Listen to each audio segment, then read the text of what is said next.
You are Locked On Ole Miss, your daily podcast on the Ole Miss Rebels. Part of the Locked On Podcast Network, your team every day.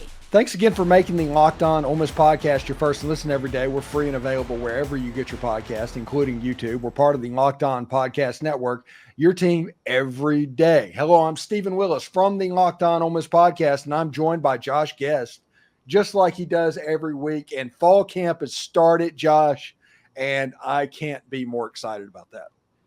Steven, neither can I. It's here. It's finally here. It's here finally, however you want to say it. But I will say, and I may draw some ire from you and others about this, I want it to be over already because I want people to be healthy. I want them to come out the other end. And I want it to be over not because I'm trying to rush anything by. I'm ready for football. Like, I want to see them take the field against Furman and whomever else later on this season and just see what we're working with because I'm just that excited. I'm about to come out of my skin right now because I want to watch some football. So not trying to knock it or rush it by and whatnot, but yeah, it just started, but I want it to be over already because I'm ready for some real games. Well, one of the things, like, today was kind of, when I say today, this is being recorded on Wednesday. This is day one of camp. We're recording this. But the first impression that the Ole Miss fan base got from Juice Wells was today. And you know that meme on the internet where it's Shaquille O'Neal talking about something? It's like, I have to apologize to you. I didn't know that about your game. I did not know he was that big. Well, okay, speaking of size, Stephen, I got to tell you, last Wednesday, we go into El Agave, as is our custom. We have a Wednesday night date night at El Agave here in Oxford. And I look over and I'm like, I think that's Jackson Dart. I think he's there with a bunch of football players. And when I say these were gigantic human beings, one of them was an offensive lineman. I pegged him for Joshua Harris.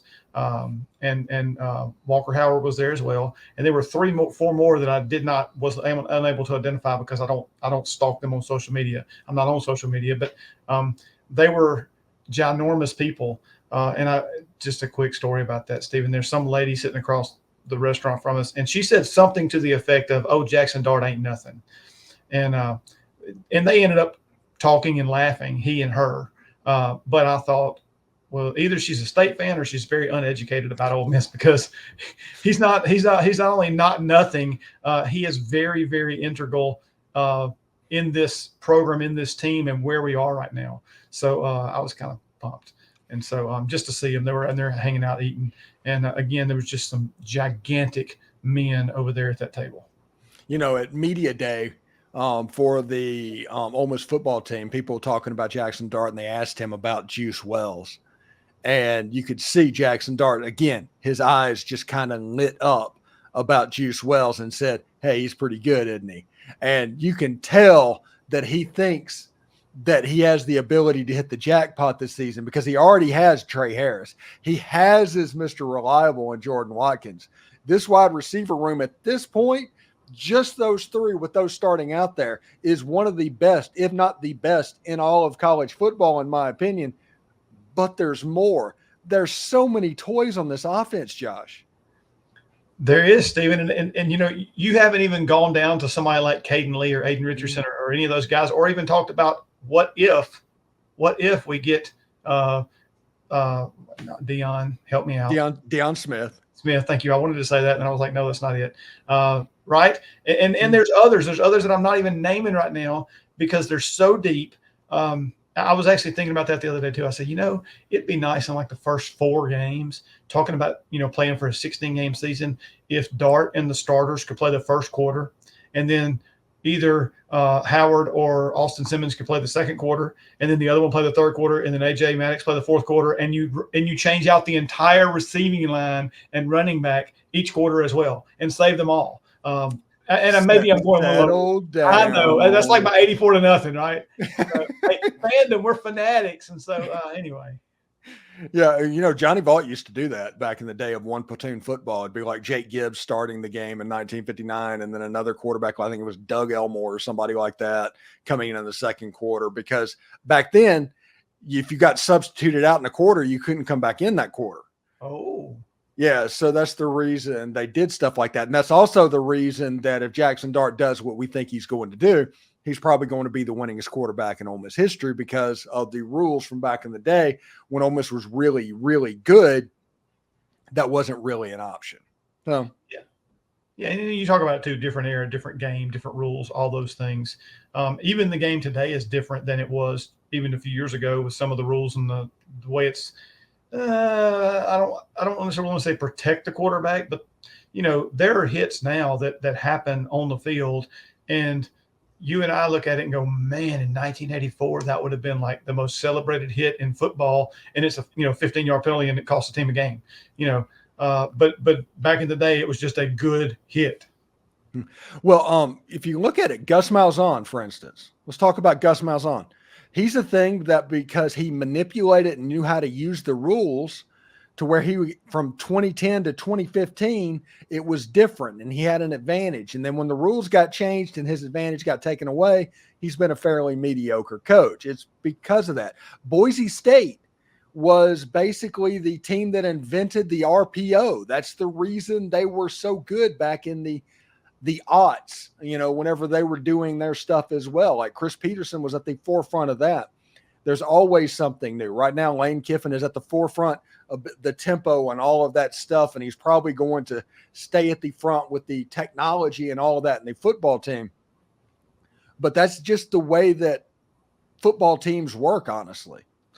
Yeah, I mean, and they've talked about it. He and Jackson Dart both about how it's like a cheat code, and it really is, because we snap the ball, in the 20s most of the time on average, and you can have the helmet on until the 15 seconds. So, I mean, that's like an eternity for our offense to be able to call those plays. And so look for us to snap a lot of balls at 16 seconds this year is what I say.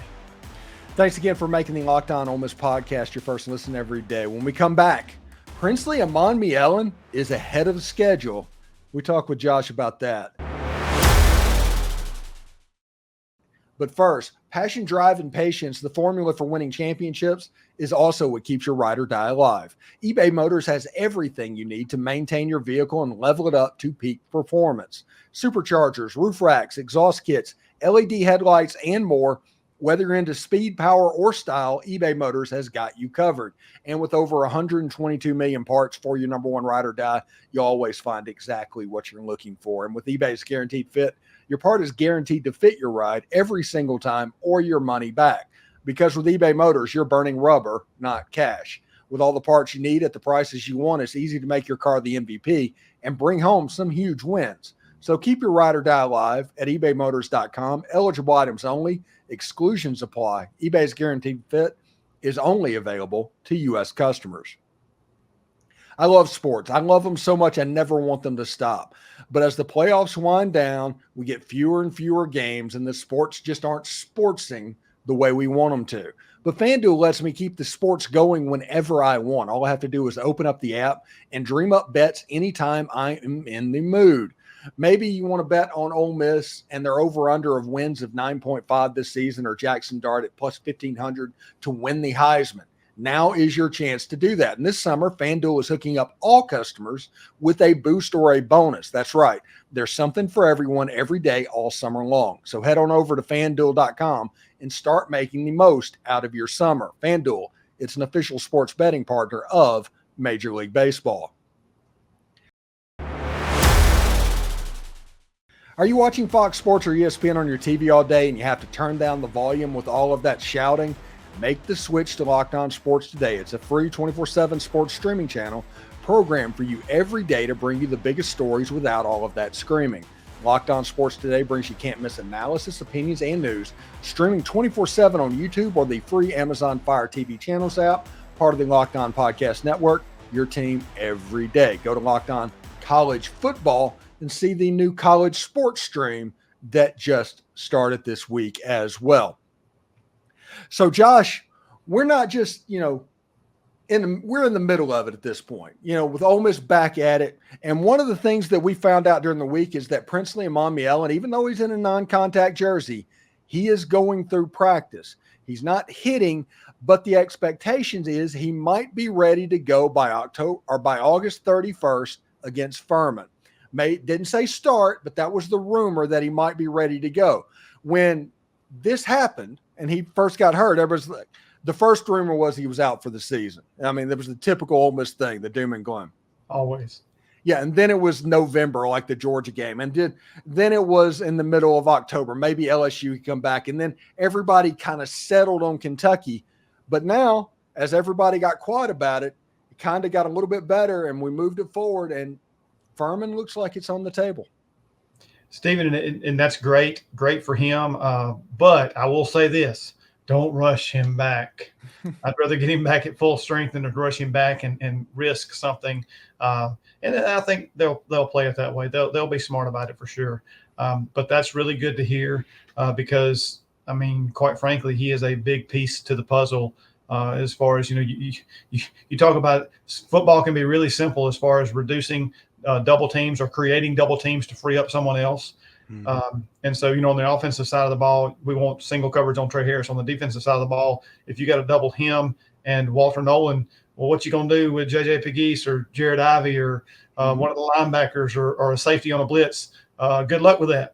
So, it's a good thing to hear and good for the young man. Glad he's healing up. And like you said, even though it's not contact, he's mentally going through it. He's mentally out there seeing things, walking through things.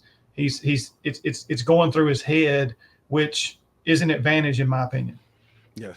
And at media day, I think David Eckert talked about, he asked Suntaran Perkins where he's playing. He is also playing jack. He's listed as an outside linebacker, and he says outside linebacker, but he means jack at that point because that is kind of the outside linebacker position.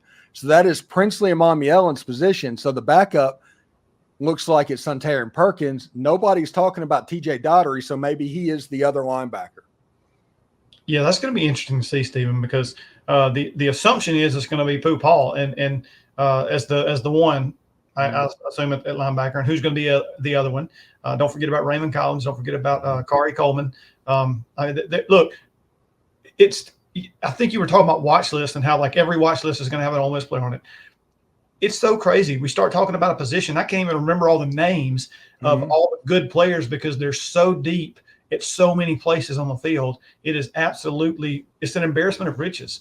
And so I'm excited. In fact, I would like to be embarrassed this way season after season where we have this embarrassment of riches with, deep at every position. This is what you should keep in mind. Okay. John Saunders, I think, was a third or fourth team All-SEC player a year ago. Good football player. He just is. He made the interception that basically caused them to beat Texas A&M. Mm-hmm. John Saunders very well could be a third string defensive back this season. Yep. I mean, and that is not a slam on John Saunders. No, it's not. And that's what the great thing about this is. And that's also why, I think it was Brian Smith said that we may not see as much playing time from some of these guys that we're used to seeing. We'll see. Lane has been pretty consistent throughout his time at Ole Miss of playing his players. But if he's got say it again. Defensively. Yes. Well, even I mean, we didn't see a whole lot of offensively. They go so fast they can't substitute. True. So, but I mean, I would love to see like hockey with line changes, maybe one drive and do a different drive with some other receivers. We're so deep there, and we got so many guys with so much talent. I mean, and also the other thing on backups and seeing other people play, last year we kept wanting it. Let's see Walker Howard. Let's see Austin Simmons. Let's see somebody on the field besides Jackson Dart. And we almost never got it much. And so this year, hopefully we'll see that. And I'm assuming, of course, last year we assumed we'd see them in the third or fourth quarter in some games, and we didn't. Against Penn State, we should have, honestly. Yeah, and so I'm assuming, which can get you in trouble, that we would see a pretty even split. So like at Furman, if Walker Howard gets a quarter and a half, then the next game maybe Austin Simmons gets a quarter and a half, or vice versa, the next time out. And so that kind of gives them, or so many drives. Maybe Howard gets a couple drives, Simmons gets a couple drives, and then they kind of keep that even throughout the season. Maybe Maddox even gets some drives along the way in there. So it'll be interesting to see how it all works out and what happens. But I do think that this year he's got to let some of the guys sit a little bit just so that there's not too much wear and tear on the treads and the tires. If we do what we hope we do. Yeah, this is 16 game seasons what they have to prepare for. It's not 12 or 13. You got to prepare like there's 3 more games worth of wear and tear that is going to be on the bodies, and that's the reason all of these players in the transfer portal and all of this depth is here, is because he smartly built the team that way. Yeah, and as long as he's here, I think he's very adaptable. So people don't need to worry about, well, what happens if we can't recruit high school? Or what happens if the portal changes? Or what happens if they put this rule in? He's already shown it doesn't matter what rule they put where. He's willing to adapt and do what he needs to do. And so, I mean, I'm not trying to knock another coach if another coach comes and Lane goes somewhere else or retires or walks off in the sunset or whatever he does. But as long as he's here, I'm not worried about the roster. And I'm not worried about winning games you're supposed to win, because he does a good job of both of those things. Thanks again for making the Locked On Ole Miss podcast your first listen every day. We're free and available wherever you get your podcast, including YouTube. We're part of the Locked On Podcast Network, your team every day. Don't forget to join our Insiders program. Right now we have a promo code, Fall Camp, all one word. You put that in there, you get 3 months for about $1 per month. That is our Insiders program. As we continue to grow what the Locked On Ole Miss podcast is, we are developing business models and all of that. So we are going to adapt just like Lane does. Anyway, Josh, what do you got going on this weekend, bud? This is the weekend. My daughter comes home, so I'm super pumped about that. And so that's basically the weekend right there. It's Saturday, but it's the weekend because that's what I'm looking forward to. So she'll be finishing up her last week of camp and coming home this weekend, whenever that is. And so I'm super, super pumped about that. Nice. Fantastic. Anyway, take care and thank you very much for coming on. All right, man. Howdy, go Rebs. Go Rebs.